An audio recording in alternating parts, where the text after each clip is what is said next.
for taking time out of your busy schedules to honor us by being here for our promotion ceremony. Now, we don't promote officers because of all the great work they've already done. We promote them because of the great work they're about ready to do and the responsibilities they're going to assume. And I can tell you, this officer seated here before you, as you all know, is a tremendous young man and a great airman, and I'm privileged to be part of the ceremony today. I'd be remiss, though, if I didn't focus some of the attention off the center stage onto the folks in the first two rows here. It is really a tribute to the family because we're here today. We're here to promote Stu today, but it's really the contributions of the family that make this effort possible.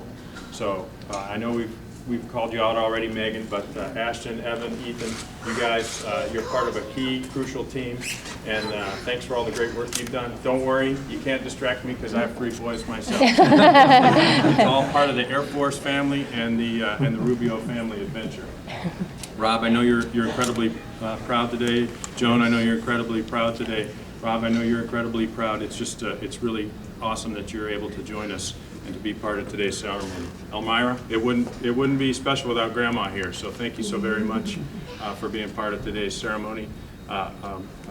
Military spouse as well, so we all have a lot of common here in our United States military team, so yes. I'm Joan. Yes, oh, I'm sorry.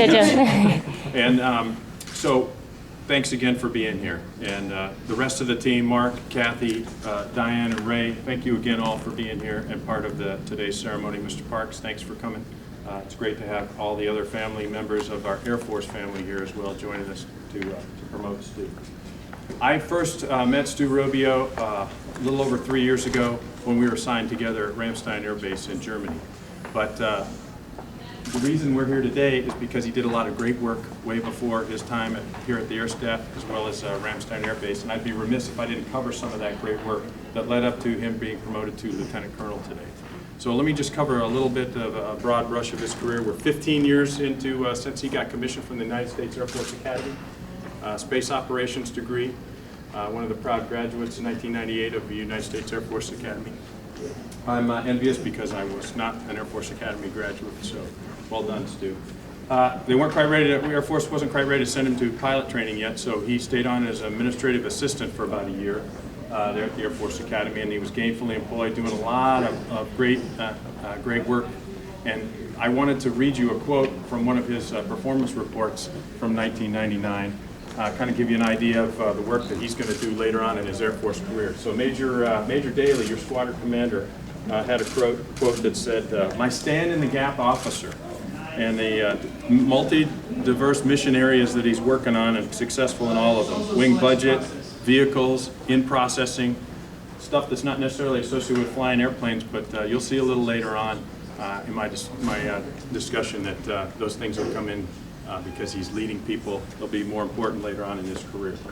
So he leaves the Air Force Academy, goes to Laughlin Air Force Base in Texas, learns how to fly airplanes, graduates, and for the next couple years spends some time at Laughlin as an instructor pilot and doing some great work for us. Now, he had a couple of key jobs there in the squadron as well as the wing. He eventually leaves as a wing executive officer, and but he's a check pilot. He's an instructor pilot, so he's given about 150 check rides a year. He's training the next generation of Air Force pilots, doing some tremendous work for us. As a check pilot, the units only pick about 8% of their officers to do this particular job, and I know Stu has told the family what's involved with being a check pilot, but a unique position that we give some of our young officers to test the best of the best, and that's one of the responsibilities that Stu had early on.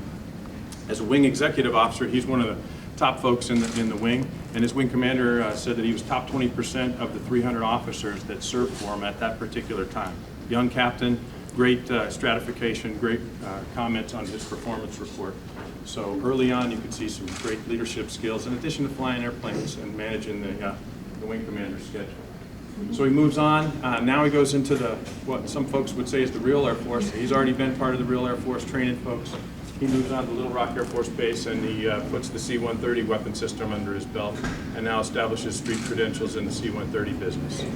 He's doing all the jobs that we expect of our young aviators, aircraft commander.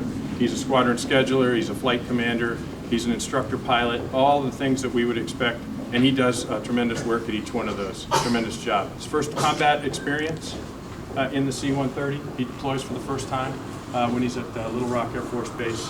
He's part of the 61st Airlift Squadron, which is the Air Mobility Command Squadron there.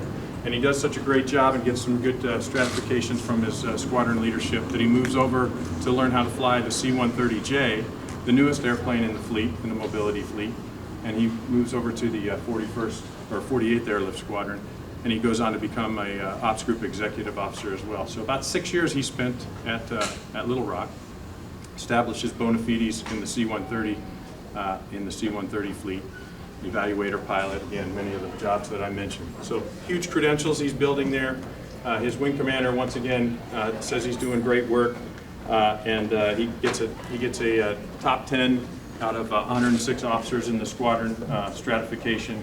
Now he moves on to Ramstein Air Base in Germany to help stand up the new and emerging C-130J squadron there. And that's when our paths crossed in late 2009, early 2010. So for the next 3 years, Megan and Stu spend time at Ramstein Air Base, and he's growing his bona fides not only in the C-130 world, but also in the United States Air Force's Europe.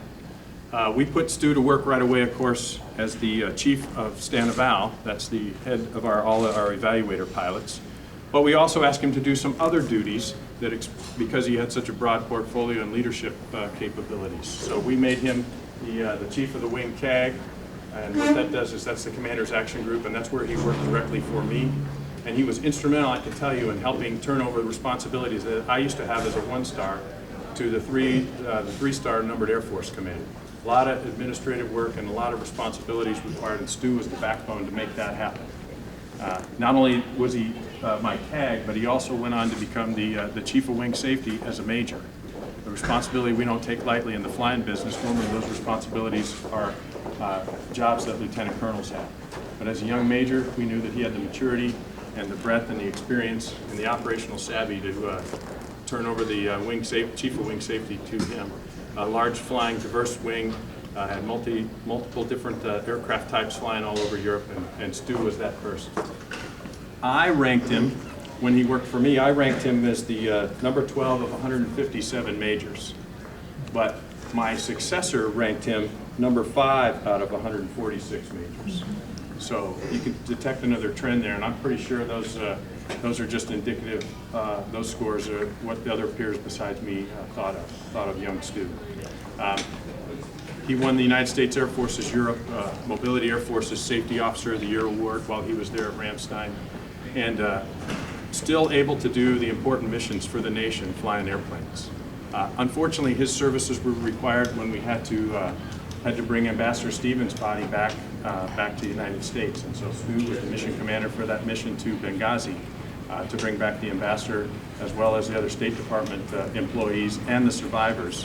A crucial mission, obviously, with presidential focus. So those are the kind of responsibilities that not only we as the military, but the national leaders put on Stu, and he's obviously answered every time the nation's called. A career mobility aviator, a little over 3,200 hours in flying expertise, over 300 hours of combat support time, and now he's here at Headquarters United States Air Force, holding down a key billet in rated policy management. So, great track record, more than proven himself in the operational business, and he's more than ready, as we saw at his time in Germany, and obviously his time here in the staff, to take on additional responsibilities as a lieutenant colonel in our United States Air Force.